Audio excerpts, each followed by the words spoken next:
নির্বাচন পরবর্তী সময়ে জিরানিয়া, আমতলী, শিবনগর সহ পশ্চিম ত্রিপুরা জেলার বিভিন্ন স্থানে রাজনৈতিক হিংসা সংঘটিত হচ্ছে এবং এই হিংসার সাথে যুক্ত শাসক দল আশ্রিত দুষ্কৃতিকারীরা। এই অভিযোগ তুলে মঙ্গলবার আগরতলা পুলিশ মহানির্দেশকের সদর কার্যালয়ের সামনে বিক্ষোভ প্রদর্শন করে সিপিআইএম পশ্চিম ত্রিপুরা জেলা কমিটি। বিক্ষোভ কর্মসূচিতে উপস্থিত ছিলেন সিআইটিউ নেতৃত্বের শঙ্কর প্রসাদ দত্ত সহ অন্যান্যরা।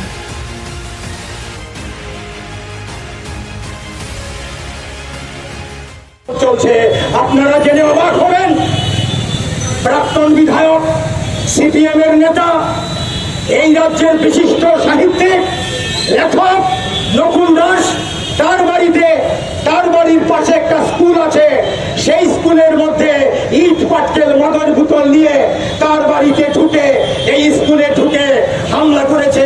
পুলিশ কোনো ব্যবস্থা নিয়েছে গুন্ডাদের বিরুদ্ধে? কেন নেবে না? তাহলে পুলিশ আছে কেন? পুলিশের কাছে মানুষ কিভাবে বিচার চাইবে? পুলিশের কাছে মানুষ কেন আসবে? পুলিশ তো মানুষকে রক্ষা করার জন্য। এখানে দেখা যাচ্ছে মানুষকে যারা আক্রমণ করছে তাদেরকে রক্ষার দায়িত্বে পুলিশ নিয়োজিত। এই লজ্জা রাখার জায়গা নেই আমাদের। এই রাজ্যটা এমন ছিল না। বামফ্রন্ট এই রাজ্যে 35 বছর রাজত্ব করেছে, সরকার চালিয়েছে, এমন কেউ বলতে পারবে না। আর 6 বছরের কাহিনী যদি বলি এই রাজ্যের মধ্যে, তাহলে শেষ হবে না। আপনারা জানেন, সংবাদ মাধ্যম জানেন, পুলিশ জানেন, সেটা একইভাবে চলেছে। এটা চলতে দেওয়া যায় না। এর বিরুদ্ধে আমরা প্রতিবাদ করি। এই জন্য পুলিশ সদর দপ্তরের সামনে আমরা এসছি। পুলিশ সদর দপ্তরে পুলিশের ডাইরেক্টর জেনারেল অফ পুলিশ এখানে বসেন, আইন শৃঙ্খলা বসেন, যারা আইজির দায়িত্বে আছেন, এখানে এসপি ওয়েস্ট আছেন, অন্যান্য বড় বড় অফিসাররা আছেন। আপনারা আমাদের কথা শুনছেন না এমন না। কাজে আপনাদের কাছে আমরা এখানে বিক্ষোভ জানাচ্ছি। আপনাদের গেইটে দাঁড়িয়ে আমরা দেখতে চাই আপনারা দুর্বৃত্তদের বিরুদ্ধে কি ব্যবস্থা গ্রহণ করেন এবং আইনের শাসন কিভাবে আপনারা ফিরিয়ে আনতে পারেন, এটা আমরা দেখতে চাই।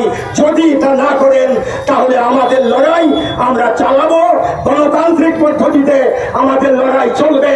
এই লড়াইকে দাবিয়ে দেওয়ার ক্ষমতা পুলিশ কেন, গুন্ডা কেন, কারুরই নেই। জনগণের ক্ষমতা, বড় ক্ষমতা, এই ক্ষমতা নিয়েই আমরা এখানে এসেছি। আমরা এখানে দুর্বৃত্তায়ন করার জন্য আসিনি, আমরা বিচার চাইতে এসেছি। পুলিশ বলো দুর্বৃত্তদের বিরুদ্ধে ব্যবস্থা গ্রহণ করবে কিনা।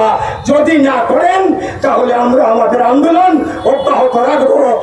ভালোবাসেন এবং আমাদের রাজ্যে যারা পুলিশ প্রশাসনে আছেন, আমরা আশা করব তাদের শুভবুদ্ধির উদয় হবে, তারা আইনের কাছে নতজানু হয়ে থাকবেন। এই শপথ তারা নিয়েছিলেন, আইনকে রক্ষা করবেন, এই শপথ তারা নিয়েছিলেন। কিন্তু এই জায়গায় তারা বাধাপ্রাপ্ত হচ্ছেন। আমরা বলবো কোন রাজনৈতিক দলের কাছে আপনাদের বাধা থাকা উচিত নয়। আপনারা একটা রাজ্যের সরকারে দায় দায়িত্ব প্রতিপালনের জন্য আছেন।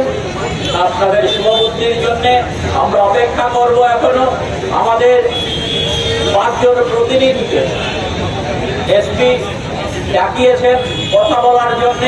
আমরা আশা করব অন্তত পক্ষে কিছুটা শুভবুদ্ধির উদয় হবে এবং আইনের শাসন ফিরিয়ে আনার জন্য কিছুটা হলেও তারা উদ্যোগ গ্রহণ করবেন।